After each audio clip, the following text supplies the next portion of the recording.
Welcome to today's briefing from Downing Street. I'm joined by Dr. Jenny Harries, the Deputy Chief Medical Officer. First, I want to update you on the latest data on the coronavirus response.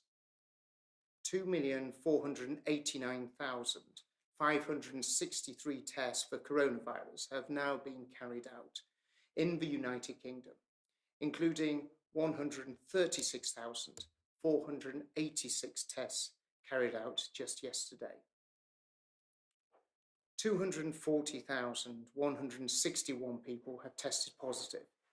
That's an increase of 3,451 cases since yesterday. 10,484 people are currently in hospital with coronavirus, down from 12% from 11,872 this time last week. And sadly, of those tested positive for coronavirus across all settings, 34,466 have now passed away. That's an increase of 468 fatalities since yesterday. This new figure includes deaths in all settings, not just in hospitals.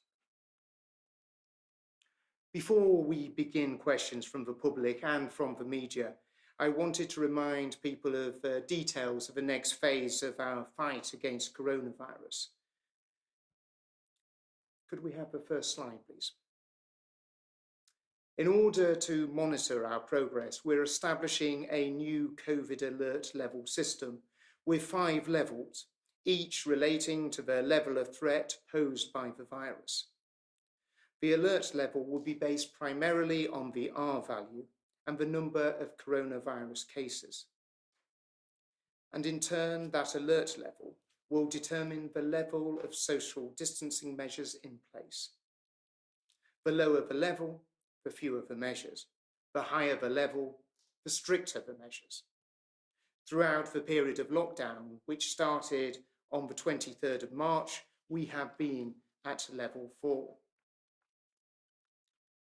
Thanks to the hard work and the sacrifices of the British people in this lockdown, we've helped to bring the R number down.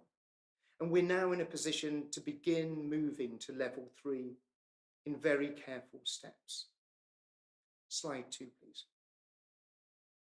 We've set out the first of 3 steps we will take to carefully modify the measures, gradually ease the lockdown, and begin to allow people to return to their way of life, but crucially, avoiding a second peak that could overwhelm the National Health Service. After each step, we will closely monitor the impact of that step on the R and the number of infections, and we will only take the next step when we are satisfied that it is safe to do so. Step 1 from this week means that those who cannot work from home should now speak to their employer about going back to work. You can now spend time outdoors and exercise as often as you like. You can meet one person outside of your household in an outdoor public place, provided you stay 2 meters apart. Slide 3, please.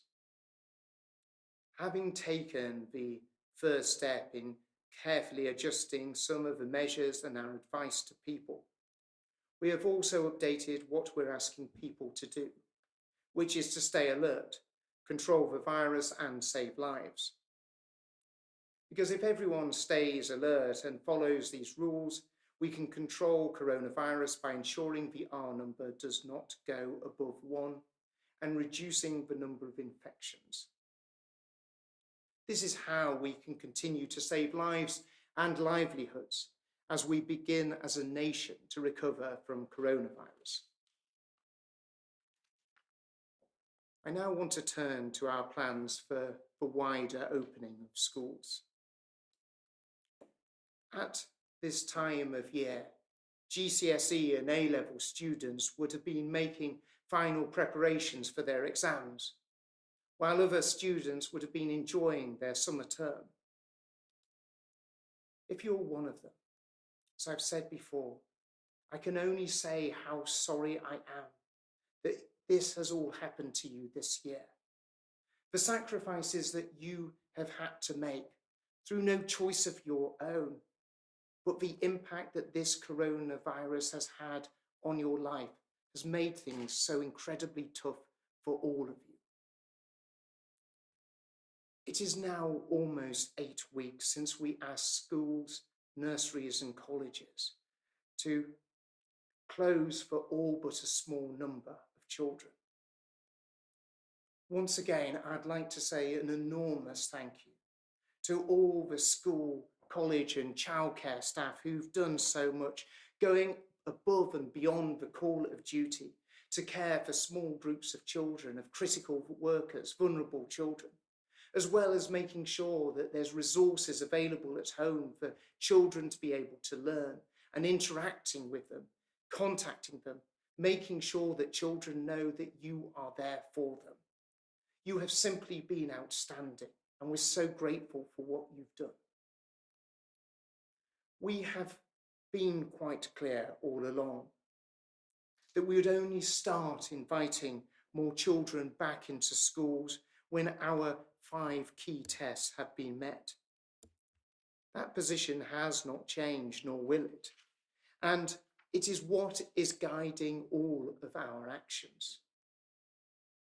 But we do want to see children back in school because we know how much children grow and benefit from being in school.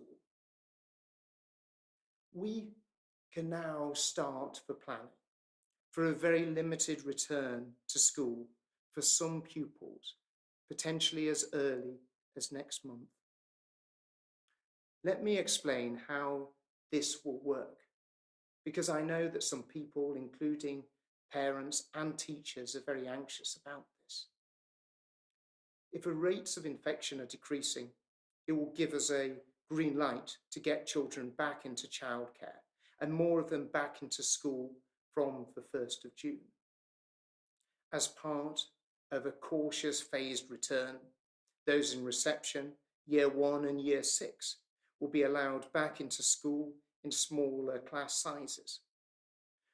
We're also planning to get some secondary school students back, those years in 10 and 12, to make sure that they have the opportunity to come back to school on a limited basis and have some face-to-face time with their teachers.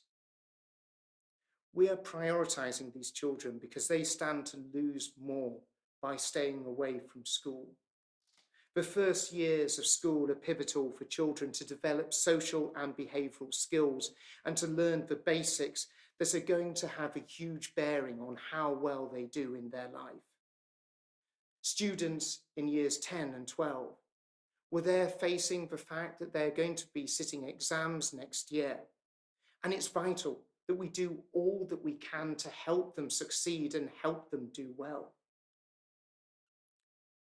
It's also particularly important for vulnerable and disadvantaged young people. There are some who would like to delay the wider opening of schools. But there is a consequence to this. The longer that schools are closed, the more that children miss out. Teachers know this. Teachers know that there are children out there that have not spoken or played with another child their own age for the last 2 months. They know there are children from difficult or very unhappy homes for whom school is their happiest moment in their week. And it's also the safest place for them to be. And it's thanks to their teachers and the support that their teachers give to them that they are safe and that they are happy. The poorest children, the most disadvantaged children, the children who do not always have the support they need at home, will be the ones who will fall furthest behind if we keep school gates closed. They are the ones who will miss out on the opportunities and chances in life that we want all children to benefit from what teachers do for them and what schools can deliver for them. So we're asking some children to come back from the 1st of June. And we're asking schools to adopt a number of strict protective measures. This includes reducing class sizes, making sure pupils stay within these small groups, creating a protective and small bubble around them. Schools will also be rigorous about hygiene, cleaning and hand washing. School staff can already be tested for the virus, but from the 1st of June, we'll extend that to cover children and their families if any of them develop symptoms. Track and trace methods will then be used to prevent the virus from spreading. Together, these measures will create an inherently safer system, where the risk of transmission is substantially reduced for children, their teachers, and also their families. My department has been issuing full and detailed guidance on how to implement these measures and to prepare for wider opening. We have worked closely with the sector, listening to those who work in the classroom. We will also continue to do so to ensure schools have the support that they need. It goes without saying that we will be carefully monitoring the impact this first phase has, and will use this to guide us when we consider our next steps.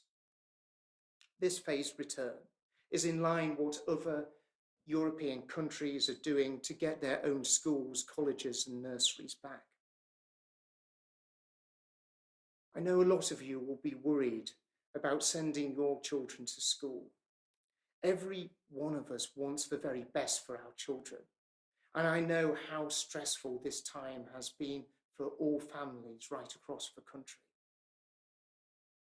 I want to reassure you that this approach is based on the best scientific advice, with children at the very heart of everything that we do.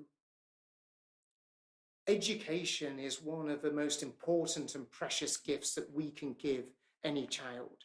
So when we are advised that we can start to bring some children back to school, we should do so that they don't miss out on the enormous opportunities to learn, to be with their friends, to benefit from everything that their teachers and their schools can offer them.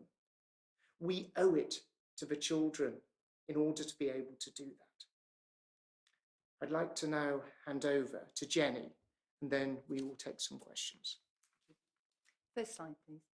Thank you. So this slide shows our change in behaviours in social distancing since lockdown on the 23rd. It's taken, looking back, indexed against travel earlier in the year, or in the case of rail from last year, so that we get a good comparison of what we're doing now and what we've been doing prior to lockdown.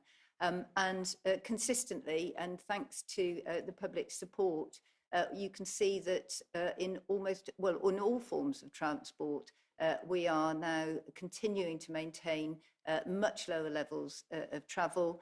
Clearly, heavy goods vehicles, we can see, have been much more active, and we would expect that in terms of supplying all our essential items. And some movement now as people start going back to work on light goods vehicles and cars as well, but consistently staying down, and that will continue to support social distancing as we go forward, and it is important that we continue to maintain that. Next slide, please. This slide represents our current situation on testing and new cases. So on the right-hand side, the pink bar, you can see now a sustained increase in testing capacity, or tests achieved, and the number on the left, 136,486 in the last 24 hours up to today's date, is the highest that has been achieved since we started, and that will continue to expand. So now very close to 2.5 million tests completed in total, and that's right across all the different sorts of testing, whether we're sending them out, doing them in the labs, or from satellite locations. The confirmed cases, therefore, despite that increase in testing capacity, and you might expect that we would actually find more cases as we were doing that, quite reassuringly, although we've had 3,451 new cases confirmed, overall that chart is still tending to trend downwards. It is a caveat, because as our testing increases, we will find more cases, but still trending downwards. And so our confirmed total is now 240,161 cases in the UK. Next slide, please. Again, this is the data from hospitals. Estimated admissions with COVID on the 14th of May, 736. There's a small delay in getting that data through. And you can see on the slide on the right that we are maintaining a slow and steady downward trend. If we look back a week ago, those case numbers were 971. And you can see on the graph that we were up in the thousands at the peak of the pandemic in the UK. And that translates through to right across the UK. On the bottom slide on the right, the percentage of critical care beds which have been occupied by COVID-19 patients. Again, at the peak of the pandemic, over 50% of beds were being taken up, critical care beds. And on the 15th of May, that was down to 20%, again, down 4 or 5% from the week before on average. Next slide, please. This slide shows the number of people in hospital with COVID by region and by UK country. We can see very clearly the high peak in London with a fairly sharp rise and fall, and in other areas, slightly different shapes to the peak of the epidemic as it came through. Some are slightly flatter. All of them are trending down slowly, so it's really important that we still maintain, despite a slight lifting in these measures, that we continue to practice good respiratory and hand hygiene and continue to socially distance and abide by all the advice and rules that have been provided. But nevertheless, across every region and country, we've got movement in the right direction. And this week, 10,484 people in hospital today, or in the last 24 hours. That's down about 1,500 from this time last week. Next slide, please. And then finally, sadly, 468 cases of deaths confirmed where individuals have had a positive test with COVID. And we've seen over time that the daily death rate, it varies slightly, but overall, the 7-day rolling average, that orange line coming down, indicates that the rate of deaths gradually, as we come out of the pandemic in the UK, is continuing to fall down. Thank you so much, Jenny. And first of all, we go to Lindsay from Gateshead. As a resident of Gateshead, which currently has the highest rate of COVID infections in the UK, I think the imminent reopening of schools in my area is a very risky decision with potentially dangerous consequences. Why aren't the government taking a regional approach to the reopening of schools due to the significant differences in infection rates across each area of the UK? Surely this would be a safer and more controlled way of easing lockdown. Well, thank you ever so much, Lindsay, for that question. The issue of schools reopening is vitally important for all children to have the opportunity to come back to school and have the opportunity to be with their teachers. But we're doing this in a very, very cautious and phased way. And if there are concerns about the R rate, we will make sure that we sort of look at that in great detail, and we'll look at the rate of infection. But we have 5 key tests, and it's only if we pass those 5 key tests that we'll look at that phased return of schools with more children being able to attend. Jenny. Yes, so just to add to that, the Joint Biosecurity Centre, which is being established, is specifically to look at the granularity of the data and things like the R value and the infection rates and where those infections are happening. And I think it's probably important to note that for most communities, the R rate is likely to be significantly lower than the national R. And that's because we recognise that there are numbers of infections generated in health and care settings, all of which are being strongly addressed, but nevertheless, it perhaps gives a slightly different picture to the population of what the risks are in communities. And the R value has been modelled for about 7 different return to school scenarios by SAGE.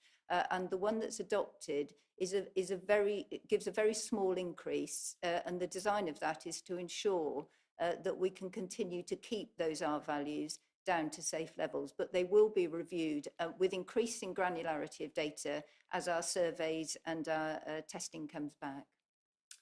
Thank you. Next, we will go to Lee from Maidstone. And Lee has asked, given that the NHS has confirmed that over 25% of people who have died in hospital of coronavirus were diabetic, will the government review who should be on the shielded list? Should people with diabetes now be added to that list? And Jenny? Yes, very happy to answer that one. So I think the data which the NHS put out is obviously very important data, but what it was doing was looking at individual specific diseases without perhaps taking into consideration some of the other risk variables, the other factors that each individual patient with diabetes had. So for example, we know that individuals who are obese will have a high rate of type 2 diabetes. We also know that they may have some other underlying health conditions, so they're more likely to have cardiovascular disease and ischemic heart disease, for example. So it's really important that we put all these variables together to understand risk. And in fact, the one that is coming through very strongly in our review of data as it continues to grow is around age. And of course, we also know that diabetes, the proportion of the population with diabetes continues to rise with age. So in answer to the last question about the shielded list, we are actually reviewing all of these different risk factors together to try and give a much more proportional representation of who might be at risk. And of course, actually, diabetes, type 2 diabetes, not type 1, is one which many of us in the population can perhaps do something about to reduce our risk. So again, a great plug from a public health doctor, perhaps, to, during this pandemic, think about a diet and exercise and what you can do to help there. Thank you, Jenny. And next, if we can go to Branwen from the BBC. The BMA, the British Medical Association, says cases are not dropping fast enough to reopen schools. If that's still their view in June, will you be comfortable ignoring the UK's doctors? And where local councils are saying to schools they don't have to open, should school governors be listening to them or to you? Well, thank you ever so much, Branwen, for that question. And I'll turn to Jenny to maybe add some extra comments on this. We recognise how important schools are in terms of the importance role that they play in every child's life. And it is understandable then when you're given the advice that there is an opportunity to start opening schools in a very controlled, careful and phased way, because of the benefits, the enormous benefits that delivers every single child, not just in terms of their education, but in terms of their emotional welfare, their physical welfare as well. We should be looking at doing that. But we will look at all advice that we get, and that is why we put the different thoughts as to how we bring schools back to SAGE to ask quite clearly as to how that fits in terms of their modelling, and actually how that fits into the whole roadmap that the whole government is doing in terms of not just schools, but right across industry and everything else, because it's not just something that can be seen in isolation. It has to be seen in the totality of what's doing. But I would hope that any school, wherever it is in the country, actually puts at the heart of what it does is making sure we're delivering the very best for every single child in this country, and making sure we do everything we can do to give them the opportunity to get back into school, get learning, having the benefit of being with their teachers once more. But we will be working not just with local authorities, not just with unions, but all representative bodies to work with them to make sure we help them to bring all schools back.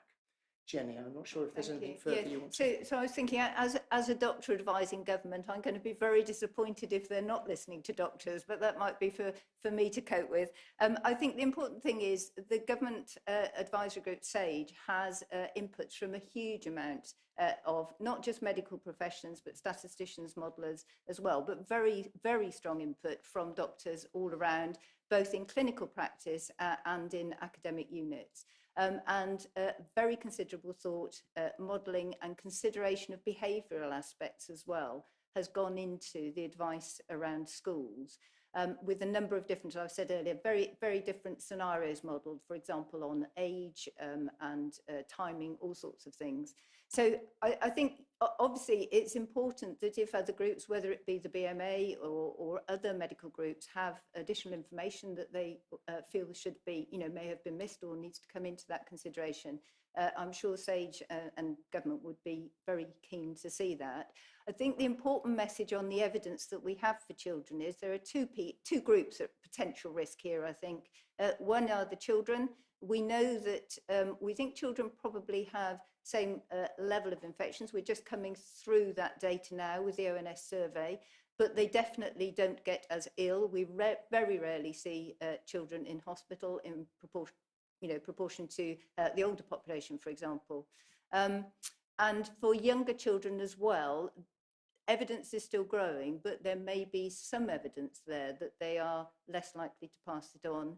For teachers, again, it's difficult because obviously we've had lockdown, but some high-level sort of signals. If you look at the ONS death rates, for example, the teaching profession on that, they're quite crude data, so we have to look at it carefully, but very low, actually, in comparison to a number of other different professions or work areas. So I think we've got a number of signals that say this is a safe place to go. And then coming to the numbers of cases in our population, I think the perspective is we do need to keep them down. We need to actually track them now as they're dropping and really get on top of it. It's a great opportunity. But the latest ONS data suggests that maybe last week there was about 1 in 400 people with infection. Another couple of weeks, that's halving at our current reduction rate. So that's going to be maybe 1 in 100, other way around rather, it will be half that rate. And so I think parents and teachers should not be thinking that every school is likely to be swarming with cases. We're moving in quite a different direction now. Branwen, I'm not sure if there's a follow-up question. Governors. And on that point about the school governors, they are going to be thinking about their legal responsibilities in terms of making each school safe. How are they meant to reconcile that conflicting advice they're getting from you and from local councils? Well, our guidance has been quite clear. We've made it absolutely clear that there's a set of 5 tests that we are going to be judging as to the opening of additional year groups for schools. And if we pass those 5 tests, then we'll look at opening schools up more from early June, from the 1st of June. But what we would ask them to do is look at the guidance very, very carefully and recognise the fact that we are there to provide the very best for every single child who goes to that school. And the best way of doing that, the best way of protecting children, the best way of giving them the best opportunities in life is actually to have them coming back into school. And this is a very small, tentative step in what I believe is the right direction if we pass those 5 tests. But it's being done incredibly cautiously with the welfare and the interests of children and those who work in school absolutely at the heart of it. And next, if we can go to Shihab, please, from ITV. We heard yesterday that the R estimate had been revised upwards. Can you provide a guarantee that these measures for reopening some of these school years will not result in a significant increase in that R value going up? And if you can't, and there is a significant spike in infections, what is the R value at which point you consider reversing the new strategy? So thank you ever so much for that question. And I will hand over to Jenny on the R rate specifically. But we put forward a series of suggestions about how we best approach this, primarily focused in terms of the impact in terms of children and their education. But what we did is we asked SAGE and government scientists to look at the different models that we were proposing to see what would have the least impact in terms of that R rate. But if Jenny. Yes. So the R value is, you'll see the way it was published yesterday was 0.7 to 1. That's quite a broad range under 1 if we're looking at something that is so important. And that rate is derived from a number of different modelers. And each modelling group will put in a slightly different data. It will process it in a different way, and they're all compared to come out with a broad consensus. So I think all of the models were assured that it was coming out under 1. You are right, it had gone up slightly using that consensus model from the previous estimates. But nevertheless, I think they've also been very clear, and I have said frequently, we need to be really careful what it is. We've got a number of different R rates. It's a bit like saying everybody in one area has the same sort of house because the average one looks like this. We clearly know that we all have very different circumstances, and the circumstances for R relates to where infections are most prominent, and we need to understand the risks of why infections are rising in certain areas. And what we have in there are predominantly 3 different R values. We have community, which will be most people in their homes, and that's where the ONS data is coming from. That's household data. We have care homes, which have had high rates. They're starting to come down. And we've had hospitals as well. So it's quite difficult. It's really important we keep an eye on it. It's really important that we understand how it is in different areas, but it's also really important we understand what the drivers are in the areas, because it may well not be stopping children going back to school. It may be putting completely different measures into, say, a local hotspot, whether that be a hospital or a care home. And as we get more granular information from the surveys going forward, we'll be able to do that increasingly. So I think going back, without putting ideas into politicians' mouths, I think it's really important we do understand that on a regional basis and look below that top level, because we don't want to detract from the majority of children's education, which will set them up for life in employment and actually predict their longer term health outcomes by clamping down perhaps on one just for a single area. Shia, would you like a follow-up question at all? Yeah, please correct me if I'm mistaken, but you didn't rule out that there might be a significant rise in infections if you open up schools. If you're getting an R value, an average R value across several different bits of research based on the community, is there a figure based on the community that if it surpasses that you will consider reversing this strategy? So the decision for reversal clearly will go back to ministers, and we do the scientific advice. I think what I was trying to say is on the modelling, the model that's been adopted, the suggestion of younger children going back to school, it's not just because of the school environment, actually, it's because of the behaviours that go with it. If you pull back a whole load of older children, they tend to get on buses, travel longer distances, have different social interactions. And some of those social interactions are actually far more significant in moving the R value than actually just going back to school.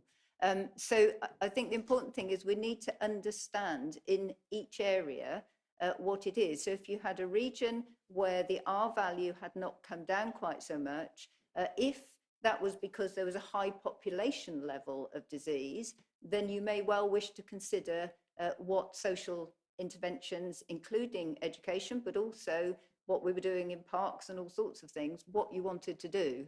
And that's why the Joint Biosecurity Centre has been set up, to be able to see that.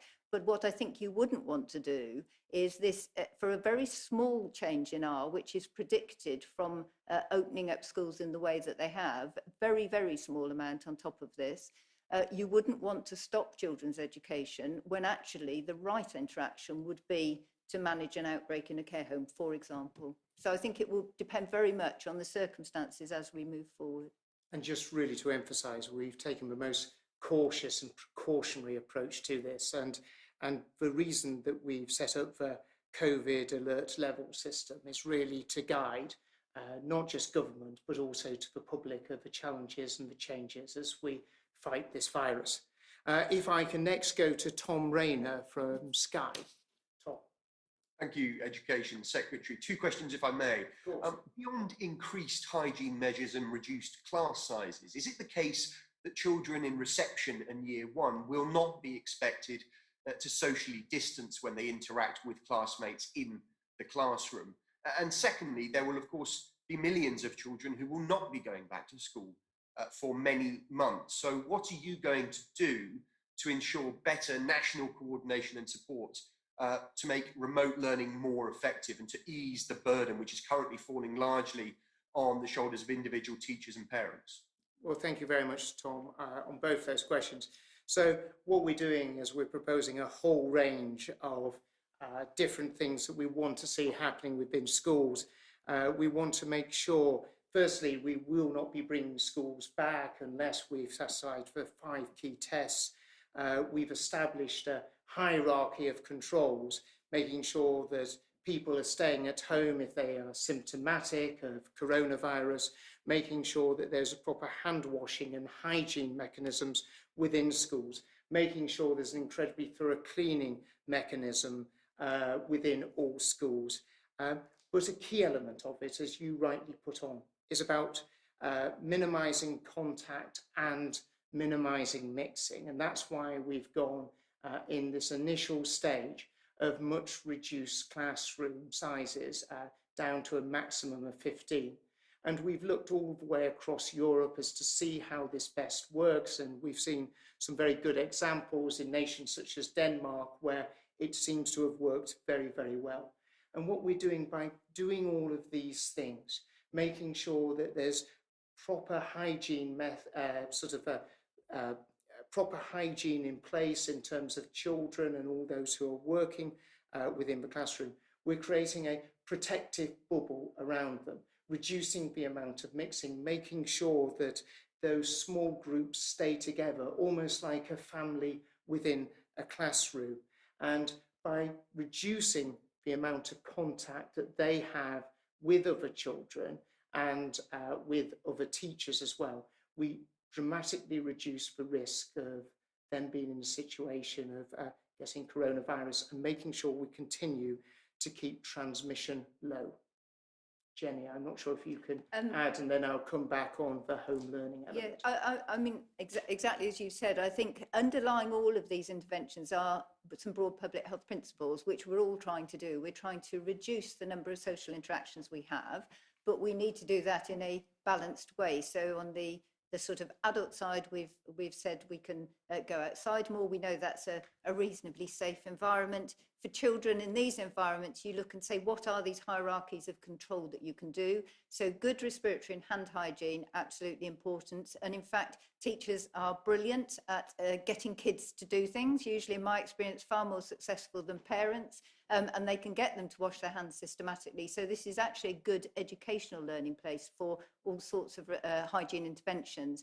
But I think importantly, as the Secretary of State has said, this idea of having a small group where you have interaction, you'll increase the level of interaction a small amount, but it's contained, and therefore children are benefiting from that. But it's not exponential, if you like.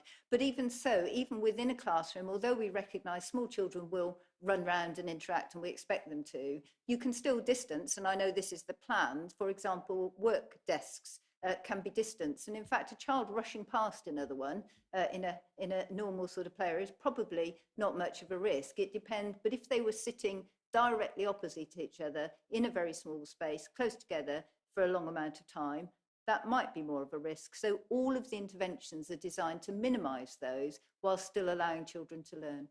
And Tom, if I can pick up on your second question about how we're supporting children and families, and again, to take the opportunity to thank so many within the teaching profession for the amazing work that they have been doing in terms of supporting children as they learn at home. There is no substitute for a child being in school and having the amazing opportunity to sit in front of their teacher, be inspired by their teacher, be motivated by their teacher. And that's why, quite understandably, we want to see when the time is right for children to be able to return back to the classroom. But we've already seen a number of interventions that we've already made. We've set up the Oak National Academy. This is something that's only been going for 3 weeks, and we've already delivered 6 million lessons through the Oak National Academy, a truly transformative experience, delivering brilliant education into the homes of so many. But equally, we recognise as children from really disadvantaged backgrounds that actually maybe don't have access to the internet or computer resources.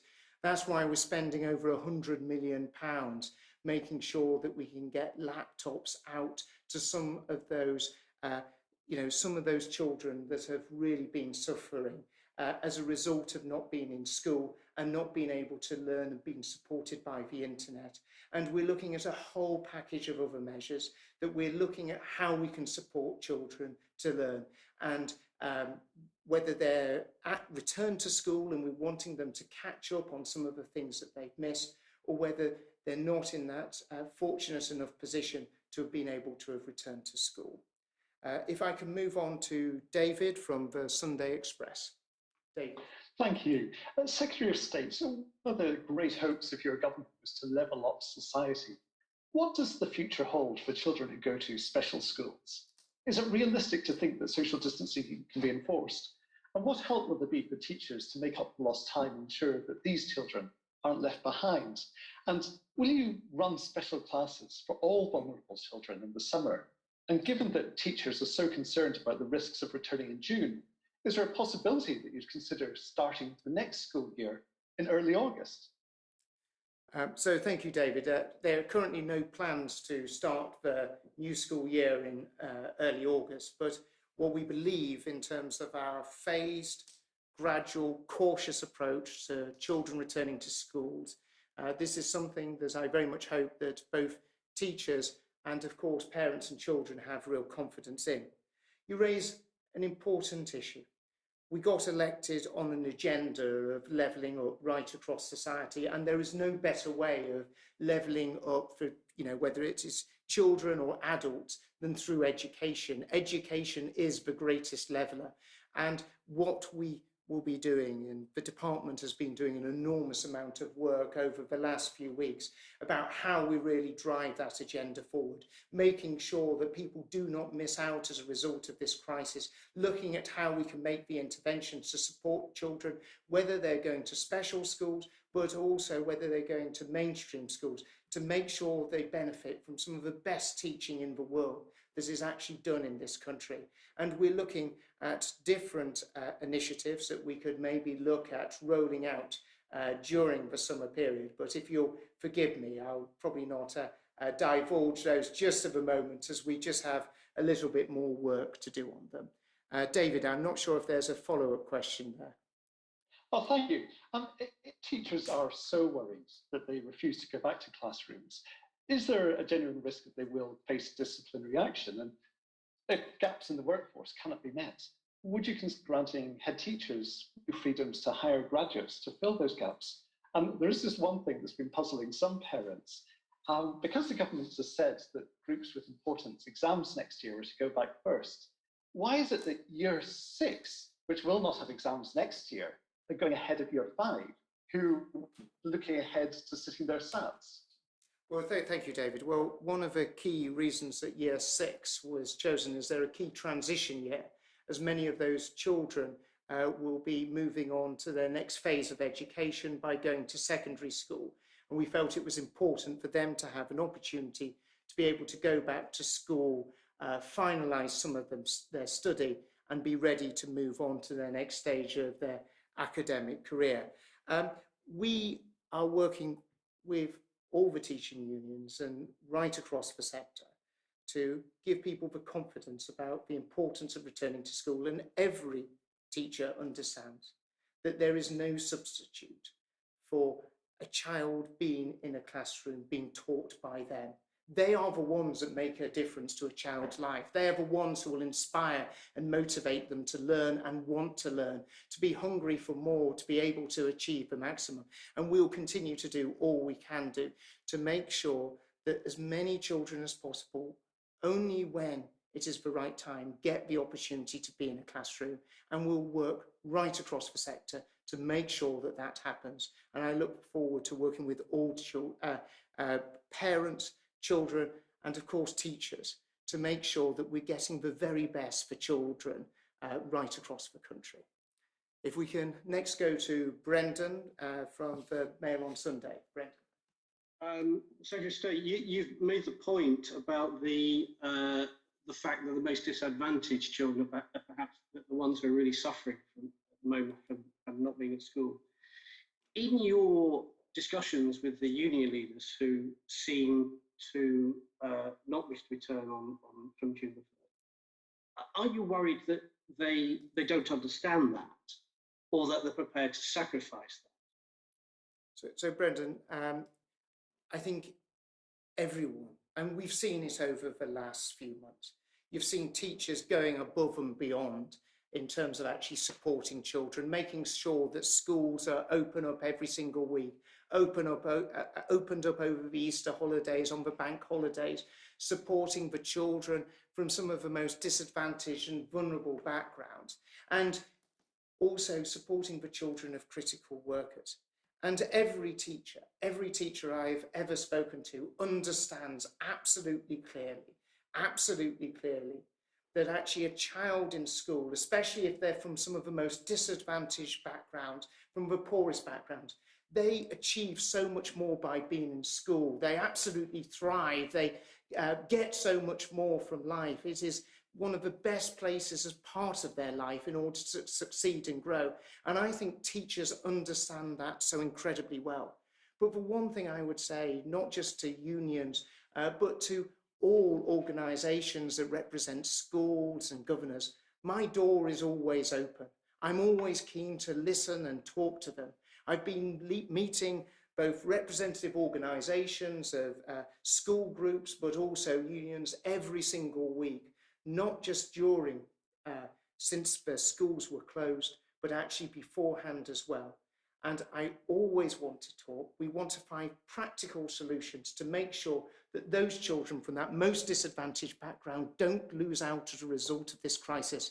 And I hope that everyone is unified in that mission to deliver that. Could I just follow that up and say, are you saying then, therefore, that from your experience, the teachers, or many of them, don't agree with what their union leaders are saying? Well, and therefore you would like them to appeal to teachers to go back to school and open schools and in a sense ignore what their union leaders are saying?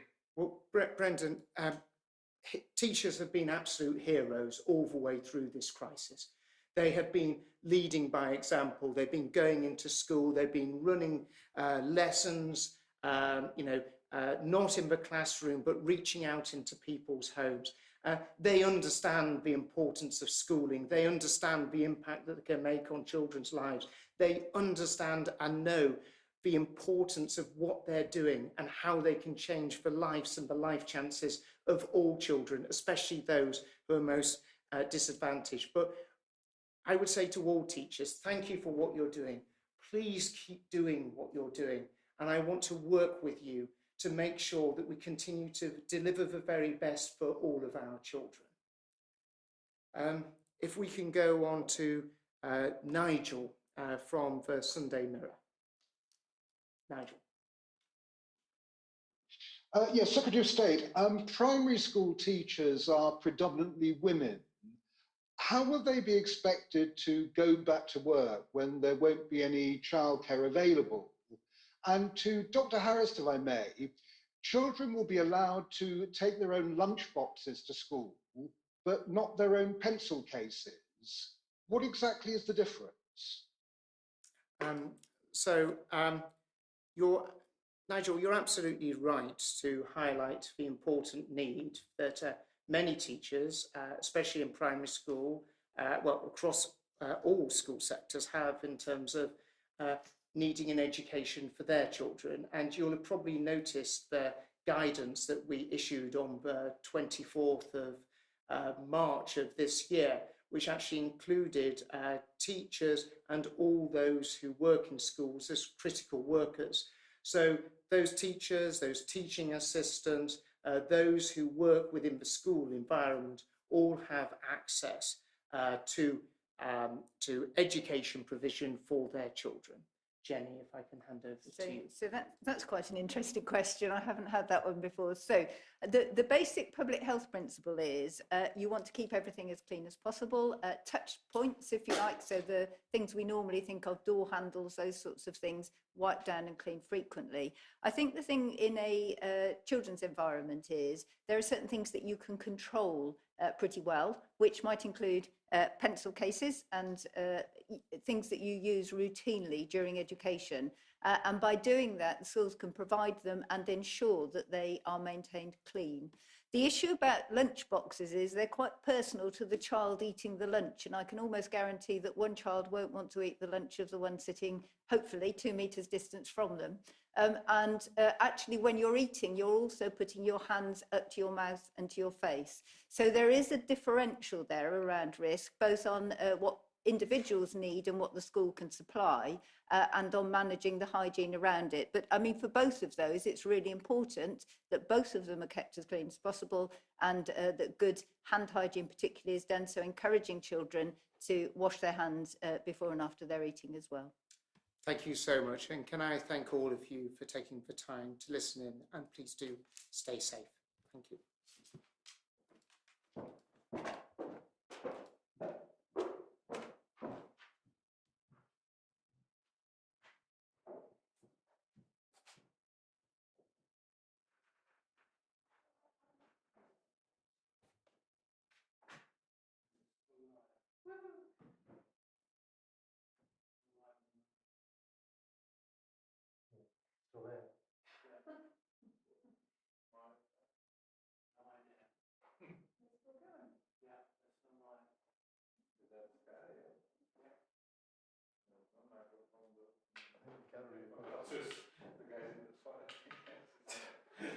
The gallery, I've got to just leave it up a sec. It's still there.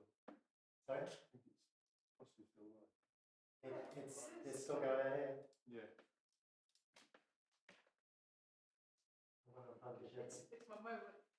Just leave it up for a sec. Leave it up.